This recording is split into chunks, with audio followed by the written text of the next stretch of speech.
Hello friends, good morning. நாம் இன்றைக்கி வெள்ளை எருக்களந்தழையை எடுத்து வச்சுருக்கேன். எதுக்காகனா, குதிங்கால் வலி இருக்கிறவங்களுக்கு எப்படி ஒரு வைத்தியம் பண்ணலாம். இது வந்து பாட்டி வைத்தியம். இது வந்து செங்கல் எடுத்து வச்சுருக்கேன். செங்கலை வந்து அடுப்பில் போட்டுட்டு ஓரளவுக்கு நல்லா சூடு பண்ணி துணி வச்சு அதை கல்லை எடுத்து வெளியில் வச்சுருக்கணும். அதுக்கப்புறம் நாம் எடுத்து வச்சுருக்க எருக்களை இலையை அது மேலே வச்சு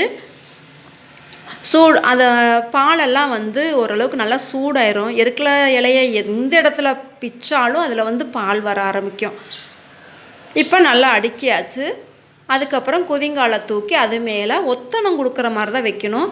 ரொம்ப கால் பழுத்து போகிற அளவுக்கு வைக்கக்கூடாது. வச்சு வச்சு எடுக்கிறது தான். வச்சு வச்சு ஒரு 4 தடவை 5 தடவை விட்டு எடுக்கலாம். அது இல்லாமல் இந்த இலைகளை கட் பண்ணி போட்டு நல்லெண்ணெய் போட்டு நல்லா வதக்கி அதில் உப்பையும் போட்டு வதக்கி அந்த எண்ணெயை எடுத்து முட்டிக்கால் வலிக்கும் தடவுவாங்க. இதுவும் பாட்டி வைத்தியந்தாங்க. இது நல்லாவே வந்து வலி கேட்கும். அப்படிங்கிறதுனால தான் இந்த வைத்தியத்தை பண்ணிக்கிட்டு இருக்காங்க. பாருங்கள், குதிங்காலில் நீர் கோர்த்தாலும் அது வந்து சரியாக போயிடும். தேங்க்யூ.